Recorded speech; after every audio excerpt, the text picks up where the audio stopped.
je suis désolée de vous déranger. Je cherche un médecin. Rien de grave, ne vous inquiétez pas. Mademoiselle, je crois que le monsieur qui est assis à côté de moi est médecin. Excusez-moi de vous déranger, mais il paraît que vous êtes médecin. En effet. Nous avons quelques passagers qui se sentent mal. Pourriez-vous venir les voir? Oui, volontiers.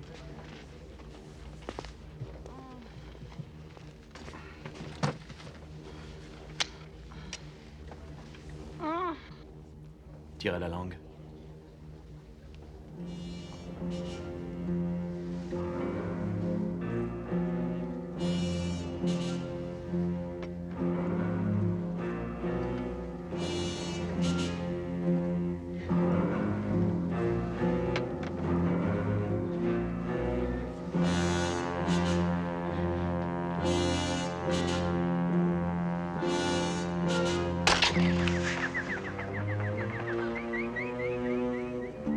Excusez-moi, je reviens.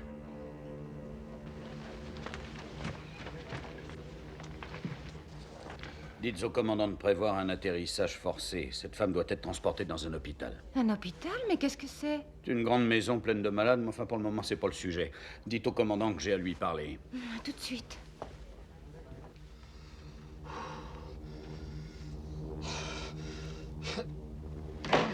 On va en plein dans la zone de turbulence. Est-ce que... Roger, prenez le manche.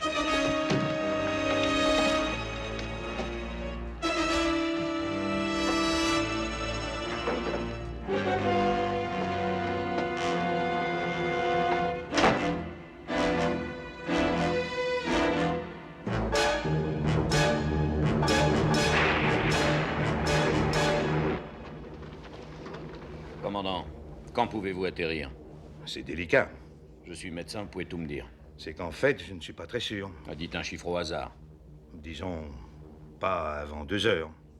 Vous me donnerez votre réponse dans 2 heures. Non, nous ne pourrons pas atterrir avant 2 heures. Le brouillard recouvre les montagnes et il nous faut les survoler pour atteindre Chicago.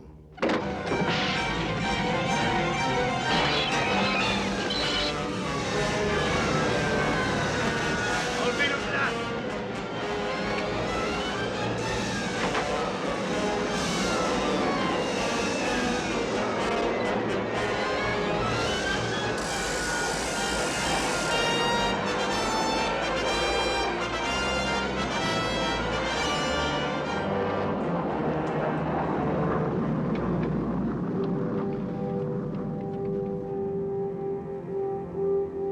Alors, docteur, de quoi s'agit-il? C'est assez confus. J'avoue que j'ai jamais vu ça et je me pose un certain nombre de questions. Qu'est-ce qui figurait au menu ce soir? Nous avons eu le choix entre steak et poisson. Oui, c'est vrai, j'ai pris des lasagnes. Il a pris quoi, lui? Le poisson. Docteur, nous avons 2 nouveaux malades et les passagers sont très inquiets. Je m'occupe des passagers. Voyez ce que les 2 malades ont eu pour dîner. Ici, le commandant à vous. Nous venons de traverser une zone de turbulence, mais tout rentrera dans l'ordre dans quelques minutes. Cela dit, je vous signale que nous survolons actuellement le barrage Hoover et que dans quelques instants, nous passerons juste au sud du Grand Canyon. En attendant, détendez-vous et profitez agréablement de votre voyage. Chicago, ici vol 209. Nous avons des problèmes. Faites procéder au dégagement des couloirs aériens. Je demande priorité pour approche et atterrissage Chicago. Oui? Ah, mademoiselle, mon mari est très malade. Faites quelque chose, je vous en prie. Le docteur va venir tout de suite, madame. Savez-vous ce qu'on lui a servi à dîner? Oui, nous avons pris le poisson. Pourquoi? Oh, pour rien. Ne vous inquiétez surtout pas. On s'occupe de vous le plus vite possible.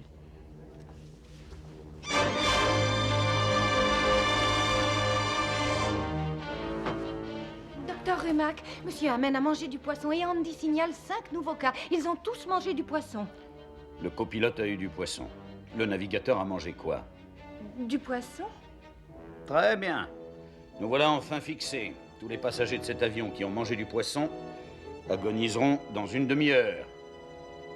C'est si grave que ça, docteur? Extrêmement grave. Le sujet commence à se sentir fiévreux. La gorge sèche. Lorsque le virus s'attaque aux globules rouges, la victime est prise de vertige, commence à souffrir de démangeaison. Puis le poison s'attaque rapidement au système nerveux, déclenchant des spasmes musculaires graves, avec vomissements et jets de bave.